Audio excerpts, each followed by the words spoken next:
Passionné de lecture vous est présenté par la librairie Livre en Tête et la bibliothèque de Montmagny. Pour les passionnés de lecture, on rejoint Claudine Landry à la librairie Livre en Tête. Claudine, il y en a des choix pour les idées cadeaux, là? Il y a beaucoup de choix. Mais il faut dire que là, on se retrouve, on est à l'aube, en fait, du Salon du Livre de Montréal. Alors, tous les éditeurs se donnent rendez-vous là, pour un ultime blitz de parution. Donc, il est rentré énormément de choses au cours des 2 dernières semaines. Je devrais dire, mais en fait, depuis la dernière visite ici en librairie. Alors là, je pense que pour Noël, on devrait couvrir à peu près tous les champs d'intérêt possibles. Puis ça a été, disons, crève-cœur de faire une petite sélection quand même pour aujourd'hui. Mais on a reçu d'excellents ouvrages très dernièrement. Alors, d'abord, je vais mentionner celui de Julia Kerninon, qui est une autrice française. C'est une autrice coup de cœur pour toute l'équipe de la librairie ici. On attendait avec impatience l'arrivée de son nouveau roman. Les précédents ont été publiés aux éditions Annika Parence ici au Québec, mais là, on la retrouve aux éditions L'Iconoclaste.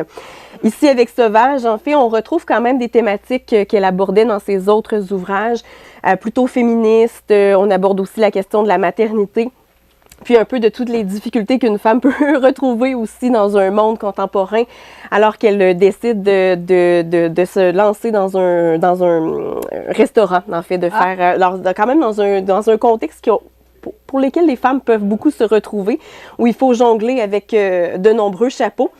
Là, on ne l'a pas encore lu, mais on est impatiente de le lire. Il est arrivé la semaine dernière, mais je pense qu'on peut dire sans hésitation qu'on peut s'y plonger sans hésitation.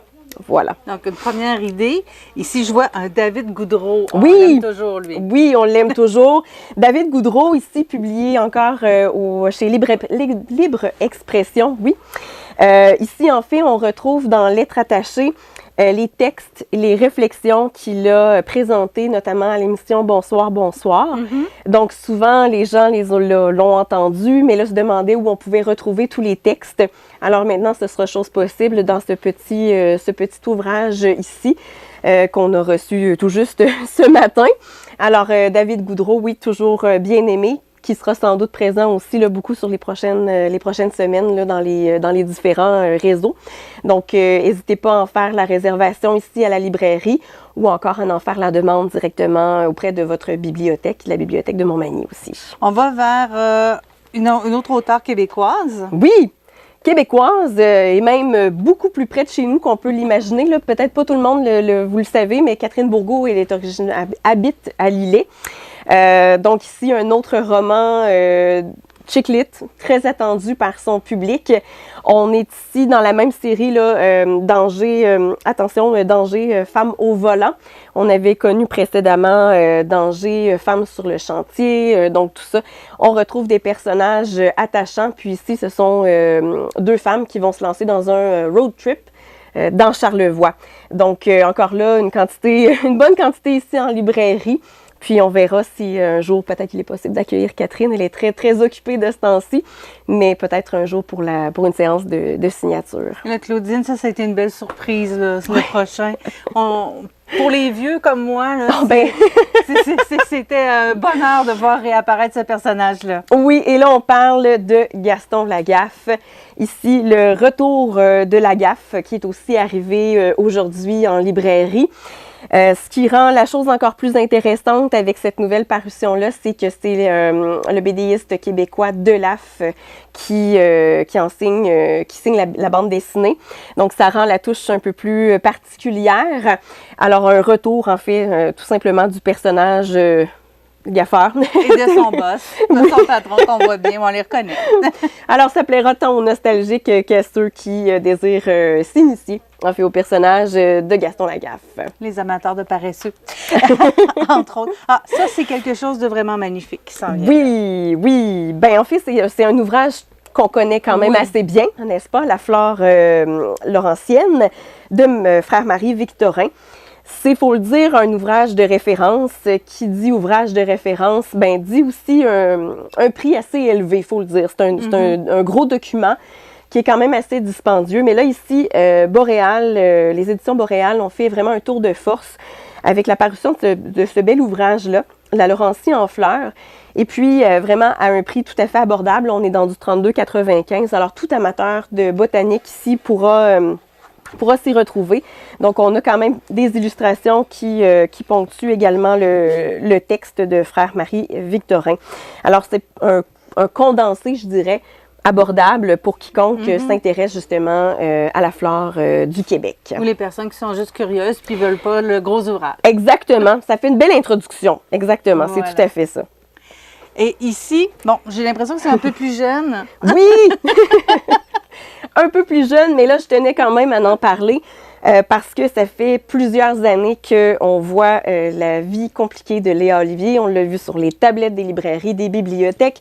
On l'a vu aussi à l'écran. Il y a eu une adaptation télévisuelle de La vie compliquée. Et là, Catherine Girard-Audet ici signe l'ultime tome. Oui. Donc, ce sera la fin de la série. Hein. Ça a été annoncé. Oui, Désolée. toute bonne chose a une fin. Mais ici, en fait, on retrouve encore notre personnage de Léa Olivier une dernière fois dans le tome 18 qui s'intitule tout simplement Le Dernier. Donc, il est possible encore de vous procurer tous les autres tomes en librairie, les consulter également en bibliothèque.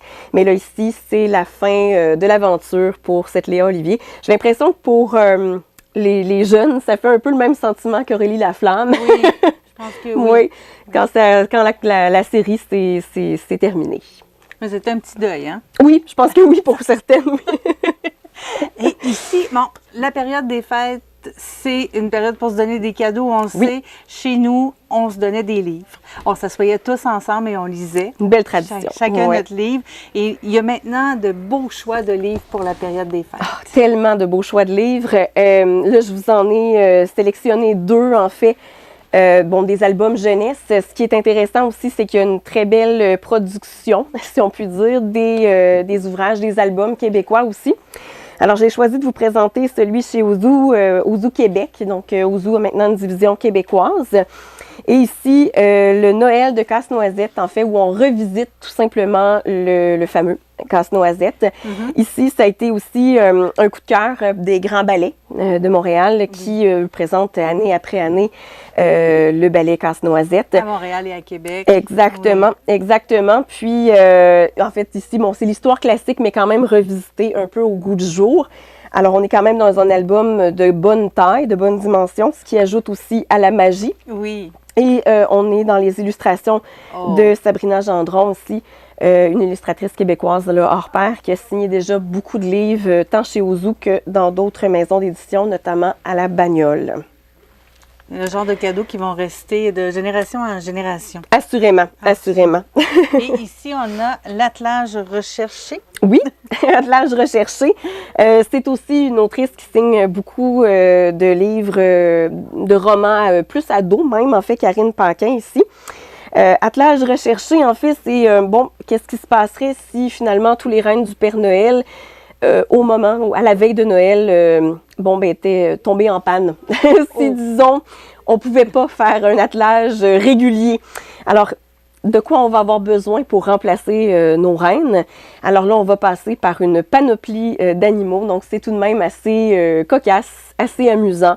Puis, ça change un peu des histoires dites traditionnelles là, de Noël, où on va vraiment s'amuser là, avec les différents personnages. Vraiment mignon. Et là, tu en as 2 à nous présenter. Tu as une raison bien particulière de nous parler de ces 2 livres-là qui viennent de paraître. Oui, exactement.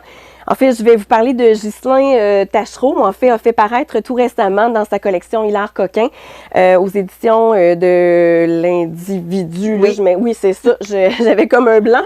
La physique de l'amour. Ghislain Taschereau, c'est probablement un nom qui vous dit quelque chose. Ça fait partie des Bleus Poudres. Et puis, Ghislain aura le plaisir, en fait, de tenir séance de signature ici. Notre grand plaisir aussi de le recevoir le samedi 2 décembre en après-midi.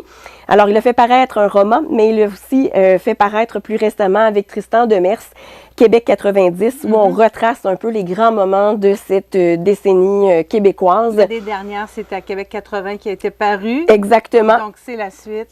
C'est la suite, oui, exactement. Puis là, on revisite, bon, l'arrivée des Pokémon, Watatatao. On est quand même dans des choses intemporelles pour certains, mais qui sont vraiment marquées dans une période, celle des années 90 au Québec. Alors, Ghislain Tachereau sera ici à Montmagny le 2 décembre en après-midi. Ça sera le temps de venir le rencontrer ici même à la librairie, oui. de faire ses emplettes en même temps. Et voilà, tiens, on a beaucoup de choix pour ça. Merci beaucoup, Claudine. Merci. Passionné de lecture vous est présenté par la librairie Livre en tête et la bibliothèque de Montmagny.